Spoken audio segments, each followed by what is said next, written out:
Well, did you hear about the bloodbath that's going to be taking place tonight in a bout that should have never, ever been scheduled?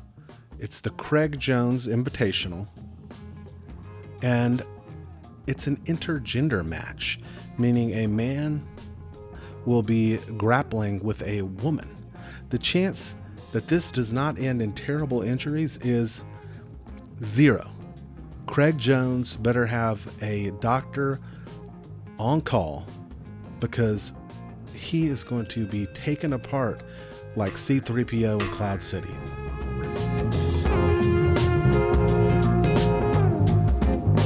Welcome to What's Up with Wolf Bronsky. I'm Wolf Bronsky, and here's what's up.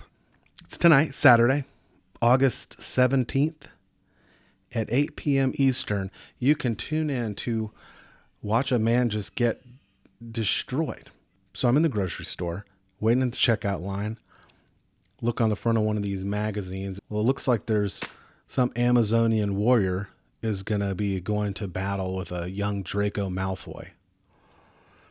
And I read a little bit about it, try to figure out what's going on. This intergender match. It's a battle of giants. King Kong versus Godzilla. Maybe more like a Curious George versus Wonder Woman vibe is kind of what I got from it. That sounds kind of interesting, but Gabi Garcia, the woman, she's 6'2", weighs in at 209 pounds. Craig Jones comes in at about the dimensions of a carry-on bag at Spirit Airlines.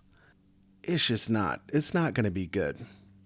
When you see the two of them, it looks like he was photoshopped into the picture.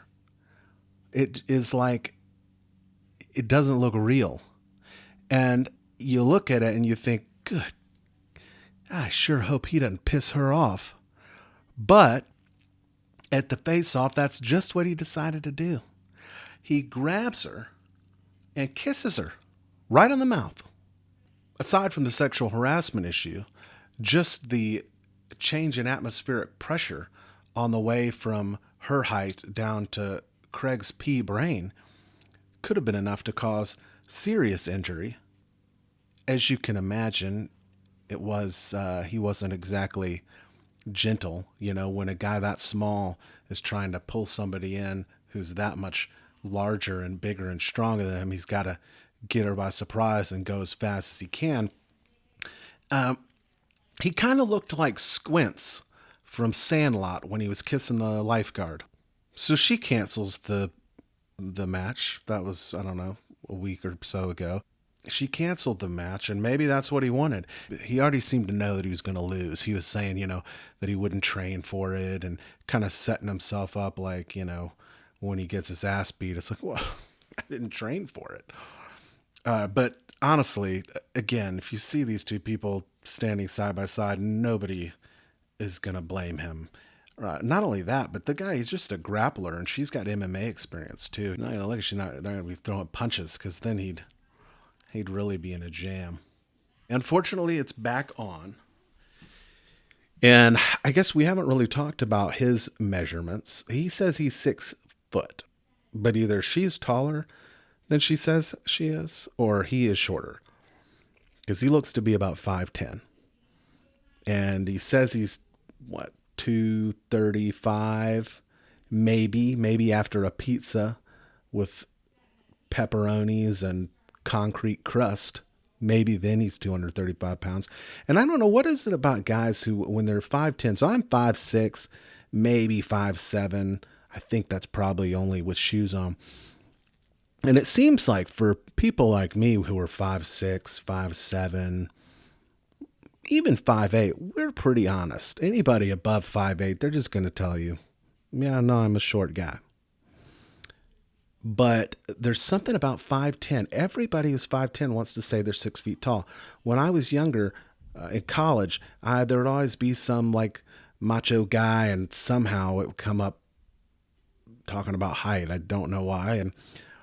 And they would say, well, how tall are you? And I'd say, I'm 5'6". And they'd say, oh, well, I mean, I'm 6 foot, so you got to be at least 5'8", 5'9". It just wasn't true. But I didn't ever have the heart to break it to any of those people. But being short could work in his favor. Maybe she won't be able to reach him. Maybe he can duck and get out of her way. Or maybe he's one of those weird guys with like a fetish where he likes strong, powerful women to just beat the shit out of him. If so, I do think he's going to be getting his wish. It will be potentially somewhat better than it could have been, I guess. At least she's not just going to be taking swings at him, but maybe he's doing it for the publicity. And it's certainly a way to get publicity, but it seems a little bit misguided to me. Kind of like burning your house down for the insurance money, but instead of your house, it's your ass. It's just not going to be good, but tune in. Watch it. It's it's today. Yeah, Saturday, August 17th, 8 p.m. Eastern. Be sure, absolutely sure to tune in because he's going to need the money to pay for whatever surgery that guy in American History X had after his run-in with the white supremacists in the showers of prison. And also, while I'm thinking about it, what we're doing here is really a first in all of YouTube entertainment and even outside entertainment. We've got a guy who doesn't have any idea what he's talking about. Somehow he seems to put together some like decent equipment. Nobody knows why. And he's getting on here just to talk about stuff that he doesn't know anything about. But he's being honest about it, which I think is maybe the thing about it that's the most interesting. And we want to support this guy. I certainly do because he's me. And if you do as well, then, you've got to like this episode. You've got to subscribe, of course. Ring the bell for Clarence. And then you need to go and like all the other videos and comment on those. And the good news is, guys, you're really in at the ground floor here. This is episode 6. Can you believe it? 6 episodes. I feel like I've known y'all for at least 10 episodes. So get out there, do your thing. Tell everybody you know that if they are tired of people on TV who just seem like they know everything, little smarty pantses, there's now a guy who doesn't have any idea. And they can watch him instead. And he is me, Wolf Bronsky. What's up with Wolf Bronsky? Every single day at 4 p.m. Every day for you. Goodbye.